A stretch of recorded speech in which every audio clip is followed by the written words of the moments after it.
You know what I love? A good David and Goliath story. I think we all like an underdog and the guy who's been in the fight for a long time. We love seeing the new guy on the scene who's got all this excitement and hype around him knock off the guy who's been there for a long time and is the 10x heavyweight champ, if you will. So if we were to do that with reverb and tremolo pedals, then I would say the heavyweight champ for a long time has been the Strymon Flint. This pedal has been around well over a decade. This is actually my third one. I've had this one for about 5 years, and it's got a lot of miles on it, and it's an absolutely incredible pedal, and it's well worthy of the title. However, there's a new kid on the scene.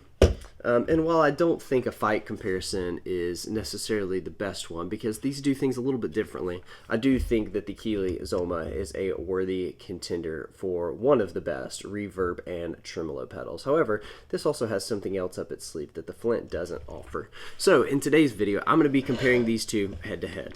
Now, I don't think there's going to be one that's going to be the very clear winner, especially because I've already had a lot of time with both of these, and I like them both a lot. But there might be one that functionality-wise stands out as better for you and how you use them, or you might just like the way one sounds better than the other. So in today's video, we're going to be comparing the heavyweight champ, if you will, the Strymon Flint with the Keeley ZOMA, and see which one is best for you. So without further ado, let's talk about some specs and dive right in. So I'm not going to dig into the super technical specs on both of these pedals, but I do want to point out some key differences. It's worth noting on the Flint that you have 3 reverb and 3 tremolo modes, and you can switch them independently, so you have a toggle for each. So I could have, say, my harmonic tremolo with any of the 3 reverbs, or I could have my 60s reverb with any of the 3 tremolos, etc., etc. Conversely, on the ZOMA, you have pairings of effects. So what you have is a toggle here that has a spring reverb and sine wave tremolo, which would be most similar to something that, say, on a deluxe reverb. And then in the middle mode, you have harmonic tremolo and plate reverb, which is where I live most of the time because I love harmonic tremolo. And then you have a cool third pairing, and that is plate reverb, same plate reverb, so just 2 reverb algorithms, but you have it with a vibrato. So for the uninitiated, tremolo modulates volume and vibrato modulates pitch. That's the simplest way I could put it. Now, annoyingly, Fender on the front of their amps called it vibrato, but it's really just tremolo. I digress. Anyway, that is something to note. You have pairings here, and you have 3 distinct algorithms of each here. So you have 2 reverb algorithms, 2 tremolo algorithms, and the vibrato. So 5 algorithms total, versus on here you have 3 tremolo, 3 reverb, and that brings us to 6. However, I don't want that to just be oh, the Flint has more, the ZOMA has less, because keep in mind, you actually have a third effect type in here with the vibrato, and honestly, with this, I don't really miss not having a third algorithm, but we'll talk about more of that in a bit. Now, also important and worth noting, the Strymon Flint has the ability to have a preset. So on the back, there's an expression control, or an expression jack rather, and you can have an external preset. I use an old school favorite switch like this to have that preset. Strymon also makes their own. It's fairly expensive, but it does the same thing. So you can have a foot switchable preset, and you can have that saved as 2 different, like a different reverb and a different tremolo, anything like that. It basically saves what is set on the pedal. So that is really helpful and something that I do use live a good bit. Now, while the Keeley ZOMA does not have that on the switch here for the different types of algorithms, it does remember what your last saved algorithm was and all of the settings on it. So that's really helpful. So say if you use plate and harmonic a lot like I do, I kind of just live on that as my live setting, if you will. I can switch back down to, say, my plate and vibrato mode, and it remembers all of my settings from the last time that I used it. Now that for me is really huge because I actually use that as my like really ambient kind of washy setting, and then I just kind of adjust the plate and harmonic mode to taste, since that's where I live most of the time. So that's really handy. Now, because the Strymon Flint again has that expression jack on the back, you have an input that is TRS stereo if you want it. So what that means is you have to use a little Y cable like this guy right here.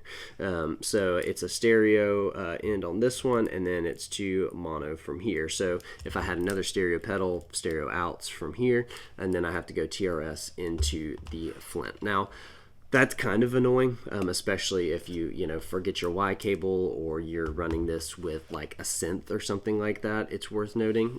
However, on the Keeley ZOMA, while you don't have that preset switch, you do have true stereo ins and outs. And that for me is a positive thing about the ZOMA. I just would much rather be able to have a couple of normal patch cables to stick in there. It's also worth pointing out, if you look at the jack spacing on the back of these guys, the ones on the Flint are very close together. As opposed to the ZOMA, they're a little bit more spread out. I have no problem getting any cables that I've used in and out of these, even just kind of general size pancake patch cables, not even the super small like square plugs or anything. However, on the Flint, you got to be real careful. I basically have to use square plugs or straight plugs. So just something worth noting.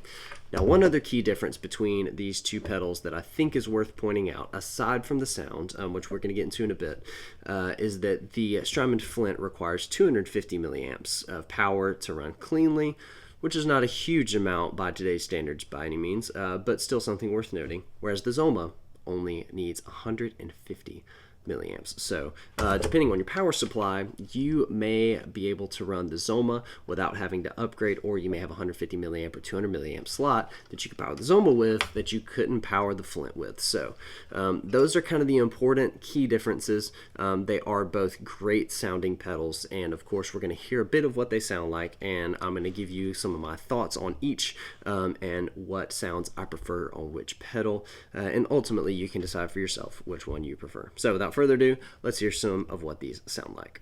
So I've got the Flint ZOMA on the floor in front of me. I'm not using any other pedals. I'm playing my Sura Classic S Antique, and I'm pretty much just going to be on the neck and in between positions. And I'm going through my Sura Badger 18 and Bad Cat 112 cab. I've got that mic'd up with an Earthworks SR20 microphone, and I'm just running it into Ableton to record. I'm not going to do any kind of post-processing or anything like that.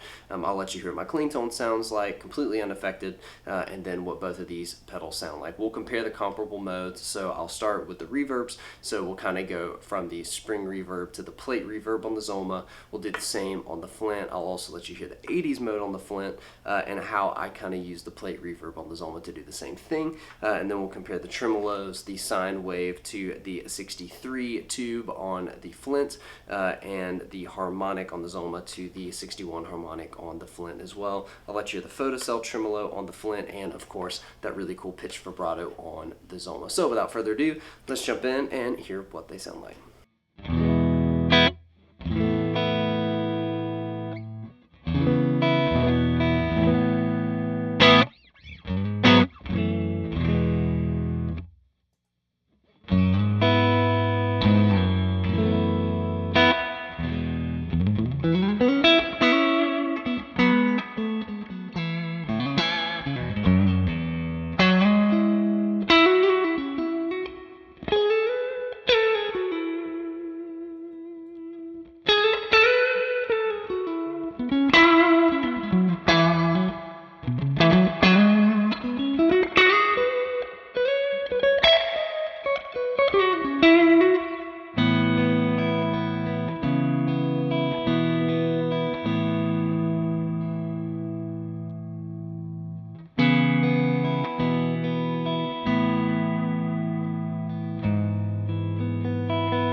So now you've heard what these sound like. You know the technical specs. I would say one very important thing to consider that you may or may not already know is that the Strymon Flint, the new version is $379. Now this is not the MIDI version, so you could pick up one of these used, and I see them, you know, around the mid 200s, so 250, 260, 270 probably. You could get one of these Flints unless you maybe found an old stock one, in which case these were $299 new. However, the Keeley ZOMA is only $229. So there is a pretty significant price difference, especially if you're only considering new. They don't make this version anymore. They only make the MIDI version that is $379. And if you're a fairly simple player, you don't need MIDI, maybe you don't even care about presets, you just want something that sounds great and you can play at home or on the occasional gig, then the ZOMA might be the one that stands out to you as the clear winner. But that is a really, really important consideration. Again, combine that with the power requirements, and depending on your needs, the ZOMA could be the winner. Now, if you're the kind of player that's like, I wouldn't consider either of these in particular because they don't have MIDI, keep in mind that the new Strymon and Flint's reverb algorithms are the same, unless I'm horribly wrong, and I don't think I am, but it does have MIDI. So you can have hundreds of presets foreseeably. I think MIDI, you can have like 128 or something. You can have way more reverb presets than necessary if you do go with the new version with MIDI for $379. So if you like the way this sounds more, but you need MIDI, then the Strymon Flint is probably the way to go. I don't know that Keeley is going to do a big box version of this. The ZOMA is kind of the continuation of the Hydra line, but it's more straightforward and streamlined in terms of its approach. And this is really designed for the live player who wants to be able to change stuff on the fly as needed. And I do love this control layout. The Strymon Flint, however, it's not too crowded. It's still easy to switch live. A little bit harder to see, also because it's a black pedal. They do have different colors of the ZOMA, but I like the silver because it's actually really easy to see even on a dark stage. Had firsthand experience with that this past week. So, all in all, these are my thoughts. I prefer the way the ZOMA sounds in terms of the reverb algorithms. The spring on the ZOMA, to me, is much more convincing. I think that the plate reverb on the ZOMA also is more convincing. I also think that there's just something about it that just sounds better. I don't miss the 80s mode on the Flint, although that is the one that I use the most. The way that I kind of had the ZOMA dialed in the more ambient settings is kind of how I was using the hall reverb on the Flint. So I think that the ZOMA's reverb algorithms, to me, and the way I like them to feel and sound better. However, I do really like the tremolo on the Flints. I think the harmonic tremolo on the ZOMA sounds great. I think the sine wave tremolo on here sounds great as well. And so they're pretty comparable in those senses. I do sometimes use the really choppy 65 Photocell tremolo, and I like being able to have that on a preset. So again, I think they're both awesome. If I could only pick one, I would pick the ZOMA sheerly because stereo in and out, lower power draw, so I can use this on any power supply that I have, and I have a few different ones. And I just prefer the reverb sounds. I'm going to use reverb more than tremolo. That's just me as a player, so that's more important to me. But the Flint is no slouch, and I'm really happy with this pedal. Again, I've had it for years. It's not going anywhere. It's going to go on my smaller board probably, and I really, really do like it a lot. So something to consider. Again, I kind of prefer the ZOMA for a slight edge, and especially when you factor in the power requirements and the stereo input. For me, that's a bigger deal, as well as just the general sounds. That's really, really cool. I also love that I can have vibrato on here. That's really awesome. That gives me something else that I may not want to dedicate a whole pedal to, that I can have on my board, and if it's something I use, say, on a session in a moment's notice, I do have it on here, which is really, really great. So those are my thoughts. I think these are both great pedals. I don't think you're going to make a wrong choice, but all of those things are worth noting. So I want to know, which one is your favorite? Are you on the ZOMA team, or are you Team Strymon Flint? Has David upset Goliath in this one? I don't know. I think it's still too early to tell. I would be really interested to see if Keeley does come out with a ZOMA that has preset possibilities, though, and maybe some more expanded use case, and then that would be something really cool to see that could probably knock off the Flint. But that's all for this video. Thank you so much for watching. If you haven't yet, please like and subscribe, and I will see you guys in the next video.